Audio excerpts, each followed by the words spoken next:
ভাই কি হয়েছে? আমি তো কিছুই বুঝতে পারছি না। আপনার ছেলেকে আপনি মাদ্রাসায় পড়াবেন না কেন?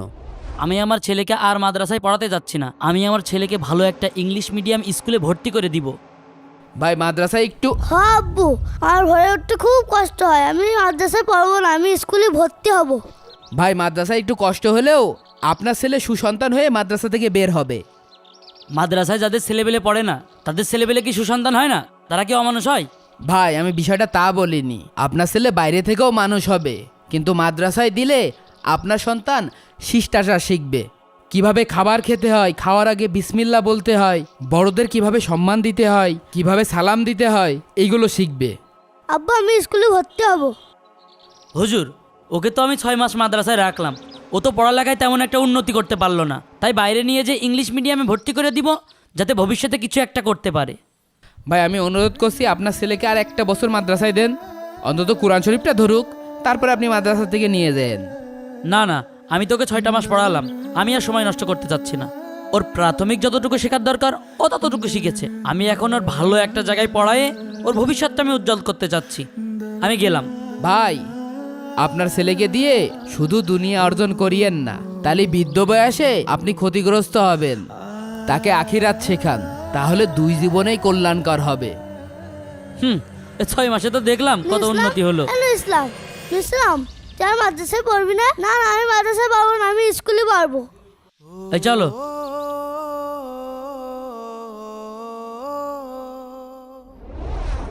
আমি স্কুলে তুই পারবো পড়বি, না। তোর বাপ পড়বে। চল। স্কুলে পারবো। কিরে, আপনের আব্বা আপনের আরামকে নিয়ে আসছে কে? হুজুর, হুজুর, কি ব্যাপার ভাই, কি হয়েছে? এই তুই কোন যাচ্ছিস? দাঁড়া। আপনার ছেলে এভাবে লাফাচ্ছে কেন? আর হুজুর বললেন না, কোন রকম মাদ্রাসায় পাঠাতে পারছি না, ও মাদ্রাসায় আসবে না। ভাই ও তো অনেক ছোট, এই জন্য ওর এখানে মন টেকছে না, এই জন্য বারবার কষে যে বাড়ি যাবে বাড়ি যাবে। কিন্তু ওর একটা সমস্যা আছে। কি সমস্যা হুজুর? এখন আপনারা বাসা থেকে ওরে পড়ার জন্য অনেক চাপ দেন। তুই মুখস্থ করতে পারিস নে, অমুকের ছেলে মুখস্থ করতে পারে, যার কারণে ও মাদ্রাসায় আসতে চায় না। এখন ও তো অনেক ছোট মানুষ, ও মাদ্রাসায় আসবে, খাবে দাবে, ঘুরবে। আস্তে আস্তে যখন মাদ্রাসায় একটু মন বসবে, তখন মুখস্থ করার চাপ দিলে ও মুখস্থ করতে পারবে। আপনারা পরিবারেতে এত চাপ দিয়েন না। আব্বু হুজুরি করে দাও, আমি সপ্তাহে 2 দিন বাড়ি যাব। হুজুর আপনিই কন, এরকম জাতা বায়না করলে সহ্য করা যায়? ছোট মানুষ, ওদের ছোট মানুষের মতন করেই বুঝাতে হবে। আপন আপন তুমি আসো আসো যাও বাবা, আসো মাদ্রাসায় ঢোকো। ব্যাগটা নেন। এই এই ব্যাগটা নাও, তিনি নাও নাও ধরো। আপনি চিন্তা করেন না, আমি তো আছি। আমি নিজ হাতে ওকে মানুষের মতন মানুষ হিসেবে গড়ে তুলবো ইনশাল্লাহ। হুজুর আমার খুব ইচ্ছা ছেলেটাকে আলেম বানানো, আপনি একটু খুব খেয়াল করেন। জি ইনশাল্লাহ। আসসালামু আলাইকুম। ওয়ালাইকুম আসসালাম। কি ব্যাপার হুজুর, মাদ্রাসা থেকে নূর ইসলাম নামে ওই ছেলেটা চলে গেল কেন? হুজুর আমি নুর ইসলামের বাবাকে অনেক বোঝানোর চেষ্টা করেছি, উনি কোনোভাবেই বুঝতে যাচ্ছে না। এখন অভিভাবক যদি ভালো না হয়, তাহলে তার সন্তানকে কিভাবে আমরা দিন শিক্ষা দেব? সবই ঠিক আছে, কিন্তু মাদ্রাসা থেকে একটা ছেলে চলে গেলে তো প্রতিষ্ঠানের রেপুটেশনে সমস্যা হয়। অধিকাংশ অভিভাবকরা তারা দুনিয়া নিয়ে ব্যস্ত। তারা চায় যে তাদের সন্তান দুনিয়াতে সফল হোক, আখেরাতের ব্যাপারে তারা বুঝতে চায় না। তারপরেও প্রতিষ্ঠানের দিকে তাকায়ে আমাদের তো আরেকটু সচেষ্ট হতে হবে। জি হুজুর ইনশাল্লাহ। ছাত্ররা অপেক্ষা করছে। আসসালামু আলাইকুম। ওয়ালাইকুম আসসালাম। হুজুর আপনি আমার বাঁচান, হুজুর আপনি আমার বাঁচান হুজুর। আপনি কে ভাই? আপনার পরিচয় কি? আর আপনি এভাবে হাওমাও করে কাঁদছেন কেন? কি হয়েছে? সেদিন যদি আপনার কথা শুনতাম হুজুর, তাহলে আজ আমার এই অবস্থা হইতো না, আমার ছেলের হাতে আমার মার কাতি হইতো না হুজুর। ভাই আপনি নুর ইসলামের বাবা না? জি হুজুর, আমি সেই হতভাগা নুর ইসলামের বাবা। ভাই কি হয়েছে একটু খুলে বলুন। আমি আমার নুর ইসলামকে শিক্ষিত বানাইছি, কিন্তু সুশিক্ষায় শিক্ষিত বানাতে পারিনি।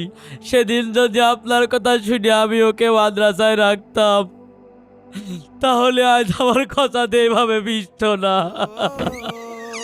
আসসালামু আলাইকুম হুজুর, ওয়ালাইকুম আসসালাম রহমতুল্লাহ। ভিতরে আসবো? জি জি ভিতরে আসো আসো। আসুন আব্বাজান আসুন।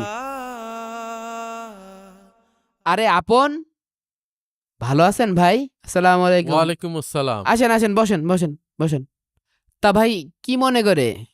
হুজুর, আমার ছেলে আলেম পাশ করেছে, সবই আপনাদের দোয়ায় আর আপনাদের পরিশ্রমে। মাশাআল্লাহ মাশাআল্লাহ।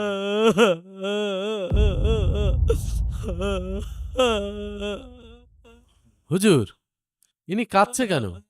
কি হয়েছে? উনার ছেলে আপনার ছেলে আপনের সাথে একসাথে পড়াশোনা করত, কিন্তু উনি মাদ্রাসা থেকে ওনার ছেলেকে নিয়ে ইংলিশ মিডিয়ামে ভর্তি করেছে। তা পরবর্তীতে আস্তে আস্তে ওনার ছেলে সঙ্গদোষে খারাপ হয়ে গেছে, এখন প্রতিনিয়ত ওনাকে মারধর করে। শুধু মারে না হুজুর, আজ 2 দিন খাতিও দেয় না। এই নেন ভাই, মিষ্টি খান। আমার ছেলে আপন আলেম হয়েছে, আর আপনি ভুল করেছেন আপনার ছেলেকে মাদ্রাসা থেকে নিয়ে যে স্কুলে ভর্তি করে। ওই জন্য আজকে আপনার এই দশা ভাই। আপনি কান্নাকাটি করেন না, আল্লাহর কাছে দোয়া করেন। ভাই আপনি আর কান্না করেন না। শোনেন, আপনারা তো সবসময় মনে করেন যে আপনার সন্তানকে মাদ্রাসায় দিলে আমাদের হুজুরদের লাভ, হুজুররা মনে হয় লক্ষ লক্ষ টাকা ইনকাম করে। আসলে বিষয়টা মোটেও এই রকম না।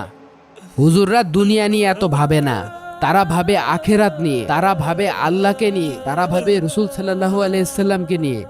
কারণ আল্লাহ রসুল সাল্লাল্লাহু আলাইহি সাল্লাম বলেছেন যে দুনিয়ার মধ্য থেকে সব থেকে উত্তম কাজ হচ্ছে যে ব্যক্তি কোরআন শেখে এবং অন্য ব্যক্তিকে কোরআন শিক্ষা দেয়।